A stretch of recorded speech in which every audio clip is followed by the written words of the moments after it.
Hello friends, welcome to my YouTube channel. आज हम लोग नंबर सिस्टम चैप्टर स्टार्ट करने जा रहे हैं। इसके अंतर्गत प्रीवियस ईयर में पूछे गए सभी क्वेश्चन डिस्कशन करेंगे। तो अगर आप हमारे चैनल पर नए हैं तो चैनल को सब्सक्राइब जरूर करिए। तो चलिए शुरू करते हैं। आपका क्वेश्चन नंबर फर्स्ट, दो संख्याओं का योग 9 है तो उनके व्युत्क्रमों का योग 1/2 है। तो उनमें से एक संख्या है, एक संख्या कौन सी होगी ये आपको बताना है और 4 ऑप्शन लिखे हुए हैं। तो दो संख्याओं का योग 9 है। तो मान लीजिए पहली संख्या a है और दूसरी संख्या b है और इनका योग जो है 9 बता रहा है। तो इनका योग 9 के बराबर है। समीकरण 1 दे दिया। बोल रहा है इनके व्युत्क्रमों का योग। तो व्युत्क्रम का मतलब होता है 1/a और 1/b, अर्थात इनका उल्टा कर देते हैं। योग जो है 1/2 लिखा हुआ है, इसको समीकरण 2 दे देते हैं। अब देखिए 1/a और 1/b लिखा है तो इसका लघुत्तम ले लेते हैं। तो a भी लघुत्तम हो गया। तो a प्लस b बराबर 1/2 आ गया। a प्लस b की वैल्यू 9 लिखी हुई है, यही वैल्यू यहाँ पे पुट कर देते हैं। तो 9/a प्लस a b बराबर 1/2। ए बी की वैल्यू यहाँ से निकल कर आ गई, कितनी आ गई? ए बी बराबर जो है 18 के बराबर हो गया। 9 दूनी 18। ठीक है। अब देखिए आपके ऑप्शन में लिखा हुआ है 2, 6, 5 और 4। तो ऐसी दो संख्याएं लेना है जिनका गुणनफल 18 हो और जिनका योगफल जो है 9 के बराबर होना चाहिए। तो मान लीजिए पहली संख्या 6 और दूसरी संख्या 3 ले लेते हैं। ठीक है। तो 6 और 3 इनका योगफल जो है 9 के बराबर है और अगर इनका गुणनफल करते हैं तो वो 18 के बराबर है। तो इनमें से एक संख्या जो है आपके ऑप्शन में लिखी हुई है। तो ऑप्शन नंबर बी इसका करेक्ट आंसर हो जाएगा। 6 जो है एक ऐसी संख्या है जो किसी भी एक संख्या का मान हो जाएगी, चाहे वह आप ए मान लीजिए चाहे बी मान लीजिए। तो ऑप्शन नंबर बी इसका करेक्ट उत्तर हो जाएगा। तो चलिए अब बात करते हैं अगले क्वेश्चन की। कौन सी संख्या 4 से पूरी तरह विभाज्य है? और ये 4 ऑप्शन दिए गए हैं। तो 4 का विभाज्यता का नियम क्या होता है, सबसे पहले हमको ये जानना जरूरी है। तो 4 का विभाज्यता नियम, 4 का विभाज्यता नियम हमको पता होना चाहिए। तो 4 का विभाज्यता नियम कहता है कि यदि किसी संख्या के अंतिम 2 अंक 4 से विभाज्य हैं तो वह संख्या 4 से पूर्णतः विभाज्य मानी जाएगी। तो मान लो आप पहली संख्या 624 है तो इसके अंतिम दो अंक क्या हैं? 24 हैं। इसको अगर हम लोग 4 से विभाजित करते हैं तो ये 6 बार जाएगी, या पूर्णतः विभाजित हो रही तो ये संख्या 4 से विभाजित मानी जाएगी। अब इसी तरह ऑप्शन में चेक करते हैं क्या लिखा हुआ है, 65, 42, 176। इसमें अंतिम 2 अंक क्या लिखे हुए हैं? 76 को अगर 4 से विभाजित करते हैं तो 19 बार जाएगा, 19 चौक 76। तो ये संख्या 4 से पूरी विभाजित है। ऑप्शन नंबर बी इसका करेक्ट आंसर हो जाएगा। ठीक है। चलिए बात करते हैं अगले क्वेश्चन की। ये रहा आपका थर्ड क्वेश्चन। 276 यक्ष 1 3 से विभाज्य है तो यक्ष के संभावित मानों का योग है। तो ये आपसे पूछ रहा है कि यक्ष की जगह पर आप कौन सी वैल्यू रखोगे, कि उनके अंकों का योग आपसे पूछ रहा है। ठीक है। तो कौन सी संख्या लिखी हुई है? 276 और यहाँ पे यक्ष और 1, इसको 3 से विभाजित करना है। ठीक है। तो 3 से विभाजित करते हैं तो 3 9 27 और फिर उसके बाद ये कट जाएगा, 6 आ गया, 3 दूनी 6, 6 भी पूर्णतः कट गया। अब यक्ष की जगह पे क्या लिख सकते हैं? अगर मान लो हम लोग यक्ष की जगह पे 2 लिखते हैं तो ये 21 बन जाएगा। तो 3 7 21, ये भी पूरी तरह कट जाएगा। अगर यक्ष की जगह पे हम लोग 5 रखते हैं तो 51 हो जाएगा। तो 17 3 51, ये भी पूरी तरह कट जाएगा। अगर यक्ष की जगह पे 8 रखते हैं तो 81 हो जाएगा। तो 81 भी 3 से पूरी तरह कट जाएगा। ठीक है। तो यक्ष की जगह पे हम लोग 2, 5 और 8 3 अंक रख सकते हैं। ठीक है। तो यक्ष 3 से कोई वैल्यू तभी विभाजित मानी जाएगी जब उसके अंकों का योग 3 से पूर्णतः विभाजित हो। अब देखिए यक्ष की जगह पे हमने आपको क्या बताया, कौन कौन सी संख्याएं लिखनी है? 2, 5 और 8, ये तीनों अंक लिख सकते हैं। ठीक है। तो चलिए रख कर देखते हैं, अगर इनके अंकों का योग 3 से पूर्णतः विभाजित हो रहा है तो संख्या पूर्णतः विभाजित हो जाएगी। तो 2, 7, 6, 2 प्लस 1, पहले 2 रख करके देखते हैं। ठीक है। तो 7 2 9 और 9 1 10 और 10 8 18। अब ये देखिए इसके अंकों का योग 18 आ गया। अब ये कितना 3 कम है तो 18 में 3 जोड़ दिया तो 21 हो गया। अब ये कितना कम है? 3, ये भी कम है तो 21 में 3 जोड़ दिया तो 24 आ गया। तो पहले अंकों का योग 18 आया जब हमने 2 रखा, जब हमने 5 रखा तो अंकों का योग 21 आ गया, और जब हमने 8 रखा तो इसके अंकों का योग कितना हो गया? 24 हो गया। अर्थात कोई भी आप तीनों अंकों में से कोई भी अंक रख दोगे तो ये संख्या जो है 3 से पूर्णतः विभाजित हो जाएगी। तो x की जगह पे हम लोग 2, 5 और 8 ये तीनों अंक रख सकते हैं। अब आपके पेपर में पूछा गया है कि इन तीनों अंकों का योग क्या होगा, तो 8, 2, 10, 5, 15 अर्थात इन तीनों अंकों का योग कितना हो जाएगा 15, और ऑप्शन नंबर बी इसका भी करेक्ट आंसर हो जाएगा। ठीक है, चलिए सॉल्व करते हैं अगला क्वेश्चन। ये रहा आपका क्वेश्चन नंबर 4। निम्नलिखित में से कौन सी संख्या 6 से विभाज्य है? पहला ऑप्शन है 123, 46, 12,348, 12,344, 12,340। कौन सी संख्या 6 से पूर्णतः विभाज्य है? तो देखिए 6 से विभाज्यता का नियम क्या होता है कि यदि कोई संख्या 2 और 3 से विभाज्य है तो वह संख्या 6 से विभाजित मानी जाएगी। ठीक है, 2 और 3 से विभाज्य है तो वह संख्या 6 से भी पूर्णतः विभाज्य होगी। अभी हमने 3 का विभाज्यता नियम क्या बताया, अगर किसी संख्या के अंकों का योग 3 से विभाजित हो रहा है तो वह संख्या 3 से पूर्णतः विभाजित होगी। उसी तरह 6 से भी अगर किसी अंकों का योग जो है 6 से पूर्णतः विभाजित है तो वह संख्या 6 से पूर्णतः विभाजित मानी जाएगी। ठीक है, जैसे हम आपको एक एग्जाम्पल के थ्रू समझा देते हैं। 2,446 लिखा हुआ है। ठीक है, तो कितना हो गया 4, 2, 6 और 6, 6, 12। 12 जो है 6 से पूर्णतः विभाजित है तो ये संख्या 6 से पूर्णतः विभाजित मानी जाएगी। ठीक है, तो इसी तरह करके हम लोग इस क्वेश्चन में भी चेक करते हैं। तो कितना लिखा हुआ है 12,348, ऑप्शन नंबर बी देखते हैं। तो इनका योग अगर 6 से विभाजित है तो ये संख्या 6 से विभाजित मानी जाएगी। तो 2, 1, 3, 3, 3, 6, 6, 4, 10, 10, 8, 18। 18 को अगर 6 से विभाजित करते हैं तो 6 3 18 पूर्णतः विभाजित है। तो ऑप्शन नंबर बी भी इसका करेक्ट आंसर हो जाएगा। चलिए बात करते हैं अगले क्वेश्चन की। ये रहा आपका क्वेश्चन नंबर 5। इनमें से कौन सी संख्या 9 से भाज्य है? 9 से पूर्णतः विभाजित होने वाली कौन सी संख्या है? तो देखिए 3, 6, 9 इन सभी संख्याओं का विभाज्यता नियम एक ही होता है। यदि इनके संख्या के अंकों का योग जो है 3, 6 और 9 से पूर्णतः विभाजित हो रहा है तो ये संख्या जो है 3, 6 और 9 से पूर्णतः विभाजित मानी जाएगी। ठीक है, तो हमको ऑप्शन में चेक करना, उनका योग करना है और वो संख्या अगर 9 से पूर्णतः विभाजित मानी जाएगी तो देखते हैं ऑप्शन नंबर डी चेक करिए आप लोग। 3, 1, 2, 3, 9 इसका योग कर लेते हैं हम लोग। तो 3, 1, 4, 4, 2, 6, 6, 3, 9, 9, 9, 18। 18 को हम लोग 9 से भाग देते हैं तो 9 दूनी 18 दो बार में पूर्णतः विभाजित हो रही है। अतः इनके अंकों का योग 18 है। 18 को 9 से भाग दिया तो दो बार में पूर्णतः विभाजित हो गई। तो ऑप्शन नंबर डी इसका करेक्ट आंसर हो जाएगा। आप लोग को कुछ नहीं करना है, विभाज्यता नियम याद रखना है, कौन सी संख्या किस संख्या से पूर्णतः विभाजित हो रही है और उसी के हिसाब से क्वेश्चन का आंसर लगा देना है। ये रहा आपका क्वेश्चन नंबर 6। निम्नलिखित संख्याओं में कितनी संख्याएं 175 से पूर्णतः विभाजित हैं? ये आपको 7-8 संख्याएं लिखी हुई हैं। इनमें से कौन सी संख्याएं 175 से पूर्णतः विभाजित हैं ये आपको पता करना है। तो देखिए आप लोग को एक बेसिक नियम तो पता ही होगा कि अगर कोई भी संख्या 5 से कौन सी संख्या विभाजित होती है। अगर किसी भी संख्या के इकाई अंक में 5 होता है या फिर 0 होता है तो वह संख्या 5 से पूर्णतः विभाजित मानी जाती है। अब अगर आप लोग 5 का टेबल देखते हैं तो 5, 5 दूनी 10, 5 3 15, 5 चौके 20, 5 5 25। तो इसका इकाई अंक 5, 0, 5, 0, 5। तो देखिए इसी तरह करके आगे भी वो बढ़ता चला जाता है। ठीक है, तो इसी तरह 175 लिखा हुआ है तो 175 से कौन सी संख्या पूर्णतः विभाजित होगी तो आसानी से पता लगाया जा सकता है। जिस संख्या के इकाई का अंक 5 और 0 है तो वह संख्या 175 से पूर्णतः विभाजित हो जाएगी। ठीक है, तो आपको विभाजित करके भी इसको देखना पड़ेगा। तो दिए गए ऑप्शन में ऑप्शन नंबर 4 अर्थात 875, 1575, 2625 और 3325 ये 4 संख्याएं जो हैं 175 से पूर्णतः विभाजित हो जाएंगी। ठीक है, तो ऑप्शन नंबर ए इसका करेक्ट आंसर हो जाएगा। कितनी संख्याएं? तो 4 संख्याएं। ऑप्शन नंबर ए इसका करेक्ट आंसर हो जाएगा। और चलिए बात करते हैं अगले क्वेश्चन की।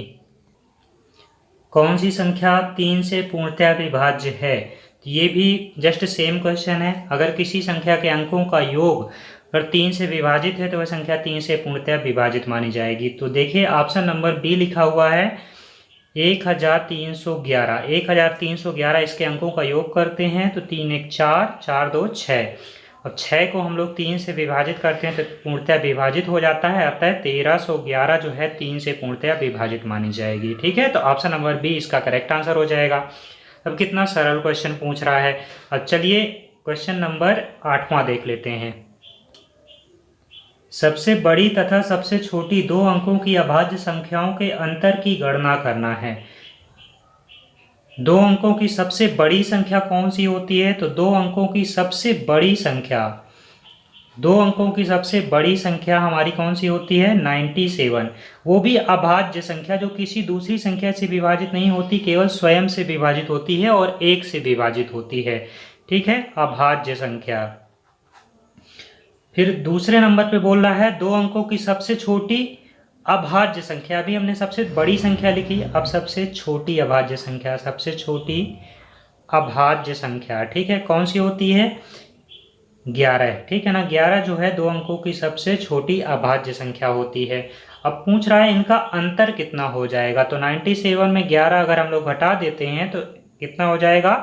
यहाँ पे 6 और यहाँ पे 8, अर्थात 86 इसका करेक्ट उत्तर हो जाएगा। ऑप्शन नंबर डी इसका करेक्ट आंसर हो जाएगा। चलिए बात करते हैं अगले क्वेश्चन की। दोस्तों ये रहा आपको क्वेश्चन नंबर 9। 1 से 10 तक की संख्याओं के वर्गों का योगफल की गणना करना है। तो 1 से 10 तक की संख्याओं के वर्गों का योग, तो n प्राकृत संख्याओं का योग क्या होता है? इसका फार्मूला होता है n into n plus 1 into 2n plus 1 अपान 6। n जहाँ पर n है एक अंतिम संख्या, अर्थात कितने अंक बोल रहा है? 1 से लेकर के 10 अंक बोल रहा है, तो 10 जो है इसका अंतिम अंक हो जाएगा। तो n के जगह पर हम लोग 10 रख देंगे। ठीक है, और इस फार्मूले में वैल्यू रखकर इसका आंसर निकाला जा सकता है, इसके वर्गों का योग कितना हो जाएगा। देखिए n के यहाँ पर कितना रखते हैं? 10 गुणे n प्लस 1, तो 10 में 1 जोड़ देंगे कितना आ जाएगा? 11 गुणे 10 में जो है 2 का गुणा कर देना है, कितना हो गया? 20 और 1 21 बटे 6। अब 6 से इसको काट देते हैं तो कितना हो जाएगा? 3 दूनी 6 और 3 सते 21 और 2 पंचे 10। अब इसका गुणा कर लेते हैं तो गुणा करने में 385 आ जाएगा, अर्थात 1 से लेकर 10 तक की संख्याओं के वर्गों का योग जो है 385 आ जाएगा, 385। ठीक है, तो ऑप्शन नंबर सी इसका करेक्ट उत्तर हो जाएगा। अगर आपको मान लो ये फार्मूला नहीं आता है तो आप लोग डायरेक्ट भी कर सकते हैं कि 1 square plus 2 square plus 3 square plus 4 square plus dot dot dot करके 10 स्क्वायर तक। ठीक है, तो यहाँ पे 1 plus 4 plus 9 plus 16 plus 25 plus 36 plus 49 plus 64 plus 81 plus 100, और इनका अगर हम लोग योग करते हैं तो 385 के बराबर आ जाता है। तो ऑप्शन नंबर सी इसका करेक्ट उत्तर हो जाएगा। अब चलिए बात करते हैं अगले क्वेश्चन की।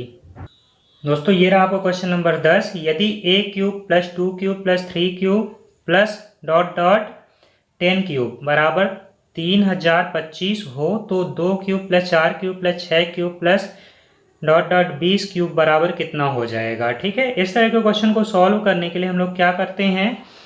a क्यूब प्लस 2 का क्यूब प्लस 3 का cube plus dot dot dot कर कर कितना लिखा है? 10 का क्यूब। इनका योग कितना बता रहा है? 3025 है। ठीक है, अब हमको निकालना क्या है? 2 का क्यूब प्लस 4 का क्यूब प्लस 6 का क्यूब प्लस डॉट डॉट करके प्लस 20 का क्यूब, ये हमको निकालना है। ठीक है, तो इसको निकालने के लिए हम लोग क्या करते हैं? अब देखिए हर एक संख्या में 2 का गुणज है। ठीक है, तो यहाँ से 2 बाहर निकाला जा सकता है, तो 2 जब बाहर निकालेंगे तो उसके ऊपर जो है क्यूब चढ़ जाएगा। क्यूब बराबर क्या होता है? किसी भी संख्या के ऊपर अगर 3 घात चढ़ी रहती है तो इसे क्यूब बोलते हैं। और अंदर क्या बचेगा? 1 का क्यूब, और 2 से अगर 2 निकालेंगे तो 2 बचेगा, तो 2 दूना 4, 2 का क्यूब प्लस 3 का cube plus dot dot dot plus 10 का क्यूब। ठीक है, अब क्या करेंगे? 2 का क्यूब कितना होता है? 8, और 1 से लेकर 10 तक का क्यूब का सम आपको देकर रखा कितना 3025 है, तो 3025 लिख दिए। अब इनका गुणा कर देते हैं तो कितना आ गया 24,200। तो ऑप्शन नंबर डी इसका करेक्ट उत्तर हो गया, कुछ नहीं करना था। यहाँ से 8 बाहर निकालिए, 8 का 3025 से गुणा कर दिया तो 24,200 आ गया। ऑप्शन नंबर डी इसका करेक्ट आंसर आ गया। चलिए बात करते हैं अगले क्वेश्चन की। 1 से 100 तक की गिनती में अंक 2 दहाई के स्थान पर कितनी बार आता है? 1 से लेकर 100 तक की गिनती में 2 जो है दहाई के स्थान पर कितनी बार आता है, ये आपको बताना है। ठीक है, तो देखिए दहाई के स्थान पर पूछ रहा है, तो दहाई के स्थान पर 20 से लेकर के जब आप 29 तक लिखते हो तभी जो है 2 जो है दहाई के स्थान पर आता है। ठीक है, तो इनकी संख्याएं यहाँ से लेकर यहाँ तक हम लोग लिखते हैं, तो देखते हैं कितनी संख्याएं आती हैं। 20, 21, 22, 23, 24, 25, 26, 27, 28 और 29। कितनी संख्याएं हो गई? 1, 2, 3, 4, 5, 6, 7, 8, 9, 10। 10 बार है। 2 जो है कितनी बार आता है? 10 बार आता है। तो ऑप्शन नंबर सी इसका करेक्ट उत्तर हो गया। कितने बार आता है? 10 बार। तो ऑप्शन नंबर सी इसका करेक्ट आंसर हो जाएगा। अब बात करते हैं अगले क्वेश्चन की। एक संख्या प्रणाली में 14,528 को एक संख्या से विभाजित करने पर सुरेश को भागफल 83 तथा शेष 3 प्राप्त होता है, तो भाजक ज्ञात करना है। भाज्य कितना दिया हुआ है? तो भाज्य आपको पता है 14,528। भागफल पता है आपको, कितना पता है? भागफल 83 देकर रखा हुआ है। और शेष फल आपको कितना दिया हुआ है? 3 दिया हुआ है। भाजक निकालना है, तो भाजक बराबर क्या हो जाएगा? भाज्य माइनस शेष फल बटे भागफल। ठीक है, इस फार्मूले में वैल्यू रख देंगे और आपका आंसर आ जाएगा 14,528 माइनस 3 बटे 83। तो टोटल कट करने के बाद हमारा कितना आ गया? 175, अर्थात भाजक कितना हो जाएगा? 175। ऑप्शन नंबर डी इसका करेक्ट उत्तर हो जाएगा। ठीक है, चलिए बात करते हैं अगले क्वेश्चन की। ये रहा आपका क्वेश्चन नंबर 14। अंक 3709 3709 से निर्मित 4 अंकों की सबसे बड़ी तथा सबसे छोटी संख्या, मतलब इन अंकों का प्रयोग करके 4 अंकों की सबसे बड़ी संख्या बनाना है। लेकिन आप लोग याद रखिएगा, कभी भी 0 को जो है सबसे पहले नहीं लिखा जाता है। ठीक है, किसी भी अंक के बाद में ही लिखना है इसे। तो 4 अंकों की सबसे बड़ी संख्या बनाना है, तो 9730 9730 जो है 4 अंकों की सबसे बड़ी संख्या बन गई। और इन्हीं अंकों का प्रयोग करके 4 अंकों की सबसे छोटी संख्या बनाना है। और हमने आपको बताया 0 को पहले नहीं लिखना है। तो पहले सबसे छोटा अंक 3 हो गया, तो 3 लिख देते हैं। उससे बड़ा अंक 7 हो गया, फिर 0 हो गया, फिर 9 हो गया। तो ये 3 अंकों की सबसे छोटी संख्या हो गई। अब इनका अंतर पूछ रहा है, तो इनका अंतर पूछ रहा है तो इसको घटा देते हैं। तो 10 में से 9 जाएगा तो 1 आ जाएगा, 2 में से 0 जाएगा तो 2 आ जाएगा,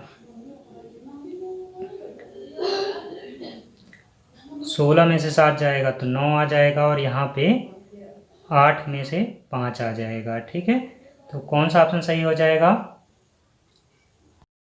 अंक 3709 से निर्मित 4 अंकों की सबसे बड़ी संख्या तथा 4 अंकों की सबसे छोटी संख्या का अंतर क्या होगा, यदि संख्या सिर्फ एक ही बार प्रयोग की गई हो। ठीक है, तो कौन सी अंक दिए हुए हैं? 3709। इन अंकों का प्रयोग करके सबसे बड़ी संख्या बनाना है। तो सबसे बड़ी संख्या क्या हो जाएगी? 9730 9730। ये 4 अंकों की सबसे बड़ी संख्या हमने बना लिया। अब बोल रहा है इन्हीं अंकों का प्रयोग करके 4 अंकों की सबसे छोटी संख्या बनाना है। तो सबसे पहले हम लोग क्या करते हैं, 0 कभी भी किसी भी संख्या के पहले नहीं लिखा जाता है। ठीक है, तो उसकी कोई वैल्यू नहीं होती है। तो सबसे पहले 3 लिखते रहे हैं सबसे छोटी संख्या, फिर उसके बाद 0 लगाते हैं, फिर 7, फिर उसके बाद 9। अब इनका अंतर पूछ रहा है आपसे। ठीक है, तो इनका यहाँ पे माइनस अंतर कर देंगे तो कितना आ जाएगा? 1, 5, 6, 6। 6651 जो है दो संख्याओं का अंतर आ जाएगा। ठीक है, तो ऑप्शन नंबर डी इसका करेक्ट आंसर हो गया। तो दोस्तों वीडियो कंप्लीट हुआ, आपको वीडियो कैसा लगा कमेंट बॉक्स में ज़रूर बताइएगा। अगर वीडियो अच्छा लगा हो तो अपने दोस्तों के पास शेयर करिए, कमेंट करिए, लाइक करिए। मिलते हैं अगले वीडियो में, तब तक के लिए धन्यवाद। जय हिंद, वंदे मातरम।